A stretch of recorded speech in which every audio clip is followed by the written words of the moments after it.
நேரத்தில் உச்சநீதிமன்றத்தினுடைய அமைக்கப்பட்டிருக்கக்கூடிய அந்த ஓய்வு பெற்ற நீதிபதியினுடைய தலைமையிலான குழு விரைவில் அறிக்கை தாக்கல் செய்ய வேண்டும் என்கிற ஒன்றையும் உச்சநீதிமன்ற நீதிபதிகள் பிறப்பித்திருக்கிறார்கள்.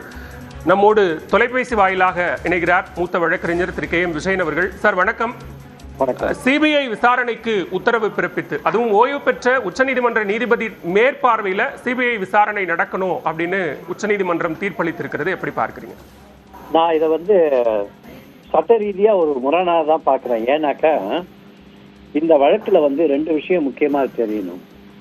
அதாவது ஒரு வழக்கை விசாரிக்கிறதுக்கு ஒரு ஆய்வாளரா இருக்கலாம், இல்ல அந்த ஆய்வாளர் இல்லாம ஸ்பெஷல் இன்வெஸ்டிகேஷன் டீம் இருக்கலாம். ஏன்னா it's a very broad based வழக்கு. அந்த ஸ்பெஷல் இன்வெஸ்டிகேஷன் டீம் செந்தில்குமாரனுடைய தலையீடு இல்லாம அரசாங்கமே அப்பாயிண்ட் பண்ணியிருக்க முடியும். ஏன்னா அரசியலமைப்பு சட்டத்துல 2வது பட்டியல்ல 1வது வரிசையில் இருக்கிற பப்ளிக் ஆர்டர்ங்கிறது தான் இது வருது. அது முழுக்க முழுக்க மாநில அரசினுடைய சுதந்திரமான செயல்படக்கூடிய ஒரு சட்ட பிரிவு. அதனால நான் என்ன கேட்டீங்கன்னாக்கா என்ன நான் சொல்லுவேன்னா, ஃபர்ஸ்ட் சிபிஐக்கு போகணுங்கிற ஒரு விஷயம், அந்த எஸ்ஐடி இன்னும் அவங்களுடைய விசாரணையை கூட தொடங்கல. ஒரு விசாரணை தொடங்கி அது போயிட்டு இருக்கும்போது தப்பா போகுது அப்படின்னா மாத்துறது வேற. அப்புறம் 2வது ஒரு விஷயம் இருக்கு. இல்ல சிபிஐ கேட்கறது ஒரு ஃபண்டமெண்டல் ரைட்னு ஒரு அப்சர்வேஷன் நான் அந்த கேஸ் நடக்கும்போது கேட்டேன். It's not a fundamental right at all, it's only an equitable right. எந்த ஃபண்டமெண்டல் ரைட்ல சிபிஐ அமைக்கிறது ரைட்டுன்னு வருது? எங்கேயுமே கிடையாது. அதனால என்ன பொறுத்த வரைக்கும் இந்த உச்ச நீதிமன்றத்தினுடைய மேற்பார்வையில் நடக்குதா நடக்கலையாங்கிறது 2வது பட்சம். இதுக்கு இவ்வளவு பெரிய பீடிகை வேணுமா அப்படிங்கிறது என்னுடைய 2வது கருத்து. 3வது கருத்து என்னன்னா, அருணா ஜெகதீசனுடைய கமிஷனே இதுக்கு அவசியமும் இல்லை. ஏன்னா ஒரு கமிஷன் ஒரு பக்கமும் எஸ்ஐடி ஒரு பக்கமும் பண்ண வேண்டிய அவசியம் இல்லை. அதனால சில அருணா ஜெகதீசன் இதுவும் அல்லது செந்தில்குமாரனுடைய தீர்ப்புல தப்பு இல்லை. பட் அது அவசியமே இல்லை. அரசாங்கத்துக்கே உரிமை இருக்குது ஒரு வழக்கை ஒருத்தர் விசாரிக்கணுமா இல்ல டீம் விசாரிக்கணுமான்னு சொல்றதுக்கு. அதனால அதெல்லாம் அரசாங்கத்தினுடைய சட்ட பிரிவு கான்ஸ்டிடியூஷனல் ரைட்டுக்குள்ளதான் வருது, தமிழக அரசினுடைய கான்ஸ்டிடியூஷனல் ரைட்ல. அதனால என்ன பொறுத்த வரைக்கும் இந்த தீர்ப்பு சட்டப்படி ஏற்புடையது அல்ல. இப்போ தமிழ்நாடு அரசு தரப்பு இதுல முன்வைத்த வாதங்கள், ஏன்னா பாதிக்கப்பட்ட 2 நபர்கள்ல இந்த சிபிஐ விசாரணை கோரியவர்கள், நாங்கள் இந்த மனுக்களையே தாக்கல் செய்யல, எங்களுடைய பெயர்கள் தவறாக பயன்படுத்தப்பட்டிருக்கு அப்படிங்கிறதையும் நீதிபதி முன்பு முறையிட்டு இருக்கிறாங்க. அதுல உண்மை இருக்கும் பட்சத்தில் நாங்கள் கவனத்தில் எடுத்துக் கொள்கிறோம் அப்படின்னு நீதிபதிகள் சொல்லியிருக்காங்க. அது ஏதாவது தாக்கத்தை ஏற்படுத்துமா இல்லையான்னு நமக்கு தெரியாது. இன்னும் அந்த ஒரு விஷயத்துல இன்னும் பதிலே வரல.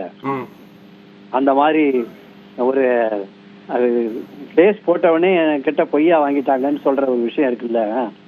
சில பேர் என்ன சொல்றாங்க, அது இன்னும் அவங்களுடைய பரிசீலனைக்கு வரலன்றாங்க. இப்ப நீங்க சொல்றீங்க பரிசீலனைக்கு வரும்போது நாங்க அதை பத்தி பார்ப்போம்னு சொல்றாங்கன்னு. என்னை பொறுத்த வரைக்கும் இது மச் அடோ அபவுட் நத்திங்னு ஷேக்ஸ்பியர் ஒரு வார்த்தை சொல்லுவாரு. இட்ஸ் மச் அடோ அபவுட் நத்திங் அப்படின்னு நான் ஃபீல் பண்றேன். மிக்க நன்றி திரு கே.எம். விஜயன். இணைப்பில் கருத்துக்களை பகிர்ந்து கொண்டமைக்கு. நம்மோடு தொலைபேசி வாயிலாக இணைந்திருக்கிறார் மூத்த பத்திரிகையாளர் திரு இம்ரான் உல்லா அவர்கள். சார் வணக்கம். உச்சநீதிமன்றம் வழங்கி இருக்கக்கூடிய இந்த தீர்ப்பு, சிபிஐ விசாரணை கோரி தாக்கல் செய்யப்பட்ட மனுக்கள், அதே நேரத்தில் ஓய்வு பெற்ற உச்சநீதிமன்ற நீதிபதி தலைமையில் எஸ்ஐடி கோரினாங்க. இப்போ ஓய்வு பெற்ற உச்சநீதிமன்ற நீதிபதியினுடைய மேற்பார்வையில சிபிஐ விசாரணை நடைபெறும் அப்படிங்கிற ஒரு உத்தரவை பிறப்பித்திருக்கிறாங்க. இதற்கு முன்னதாக இந்த மாதிரியான உத்தரவு பிறப்பிக்கப்பட்டிருக்கா? இதற்கு முன்னதாக பட் இதுவே பாத்தீங்கன்னா இப்போ தனி நீதிபதி செய்தது தவறு, சென்னை உயர் நீதிமன்ற தனி நீதிபதி செய்தது தவறுன்னு சொல்லிட்டு நிறைய கிரிட்டிசைஸ் பண்ணி எழுதி இருக்கோம்னு நீதிபதிகள் சொல்றாங்க, உச்ச நீதிபதிகள். அதுக்கப்புறம் 2 செட் ஆஃப் பெட்டிஷன்ஸ் இருக்கு. ஒன்னு தாவேகா சார்பில் உச்ச நீதிமன்ற ஓய்வு பெற்ற நீதிபதி மானிட்டர் பண்ணி இன்வெஸ்டிகேஷன் வேணும்னு கேக்குறாங்க. இன்னொன்னு இண்டிவிஜுவலா சிபிஐ வேணும்னு சொல்லிட்டு ஒரு பேட்ச் ஆஃப் பெட்டிஷன்ஸ். இப்போ சுப்ரீம் கோர்ட் 2த்தையுமே அலோவ் பண்ணிட்டாங்க. 2த்துலயும் இருக்கிற மெயின் ப்ரேயரை கிராண்ட் பண்ணிட்டாங்க. ஆனா இதை இன்ட்ரீம் ஆர்டர்னு சொல்றாங்க. அதுதான் எனக்கு ஒன்றும் புரியல. ஃபைனல் ரிலீஃப் கொடுக்க வேண்டியது இன்ட்ரீம் ஆர்டர்ல கொடுத்தாச்சுன்னா அதுக்கப்புறம் கேஸை பெண்டிங் வச்சு என்ன பண்ண போறாங்கன்னு தெரியல. ஸோ இது முழுமையான உச்சநீதிமன்ற உத்தரவு வந்த பிறகு அது படித்த பிறகுதான் ஒரு கிளாரிட்டி கிடைக்கும். ரெண்டாவது, தனி நீதிபதி நிறைய தவறு பண்ணியிருக்காரு. இது வந்து மதுரை பெஞ்சில் கரூர் மாவட்டம் வரும், எப்படி சென்னையில எடுத்தாங்க, எப்படி இதை ரெட் பெட்டிஷன் கிரிமினல் பிராக்கெட்ல கிரிமினல் ஒரு புது நாமன்கிளேச்சர் கிரியேட் பண்ணியிருக்காங்க மெட்ராஸ் ஹைகோர்ட்ல. ஸோ இது WP கிரிமினல் அப்படிங்கிற நம்பர்ல தான் திரு செந்தில்குமார் முன்பு விசாரணைக்கு வந்தது. ஸோ அது எப்படி வந்ததுன்னு சொல்லி நாங்கள் சென்னை உயர்நீதிமன்றத்தில் விளக்கம் கேட்டிருக்கோம். பதிவாளர் ஜெனரல், ரெஜிஸ்ட்ரார் ஜெனரலுக்கு ஆர்டர் போட்டிருக்கோம், எக்ஸ்பிளைன் பண்ணுங்க.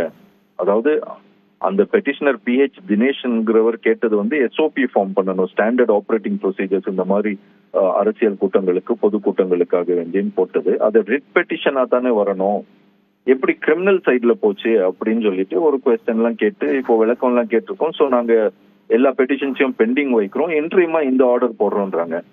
இதுவே வந்து ஒரு விசித்திரமா இருக்குது. ஃபைனல் ப்ரேயர் என்ன கேட்டிருந்தாங்களோ தாவேக்காவும் சரி இல்ல மற்ற பெட்டிஷனர்ஸும் சரி, அதையே நீங்க கிராண்ட் பண்ணிட்டீங்க. நீங்க என்ன பண்றீங்க, CBI விசாரணை உத்தரவிடுறீங்க. ஓகே, அந்த CBI மானிட்டர் பண்றதுக்கு ரிட்டையர்ட் சுப்ரீம் கோர்ட் ஜட்ஜ் தலைமையில ஒரு கமிட்டி வேற ஃபார்ம் பண்றீங்க, 2 IPS ஆபீசர்ஸோட சேர்த்து. அப்போ என்ன CBI விசாரணை மேல நம்பிக்கை இல்லையா உச்ச நீதிமன்றத்துக்கு? அவங்கள மானிட்டர் பண்றதுக்கு எதுக்காக இது? இன்னும் விசாரணையை ஆரம்பிக்காத CBI மேல நம்பிக்கை வைக்காமல் ஒரு கமிட்டி. ரெண்டாவதா இதுல என்ன பிரச்சனை வரும்னு கேட்டீங்கன்னா, இந்த இன்வெஸ்டிகேஷன்ல முடிஞ்சு இந்த CBIயே வந்து ட்ரையல் கோர்ட்ல சார்ஜ் ஷீட் ஃபைல் பண்ணணும்.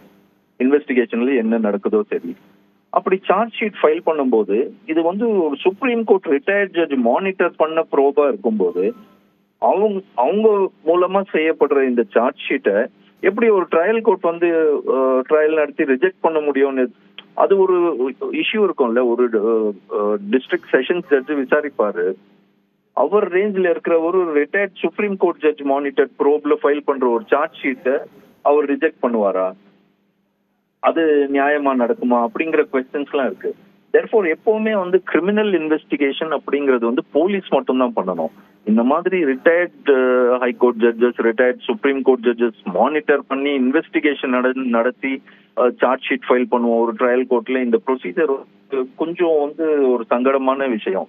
ஏன்னா அது ட்ரையல் கோர்ட்ல எப்படி ஒரு ஜட்ஜ் வந்து அதை ரிஜெக்ட் பண்றதோ, அது ஃபர்தர் இன்வெஸ்டிகேஷன் ஆர்டர் பண்றதோ, ரீஇன்வெஸ்டிகேஷன் ஆர்டர் பண்றதோ, அவருக்கு சாட்டிஸ்ஃபைடு இல்லைன்னு அவர் சொல்ல முடியுமா? இந்த மாதிரி ஒரு நெருடல்கள் ஏற்படக்கூடிய விஷயங்கள்.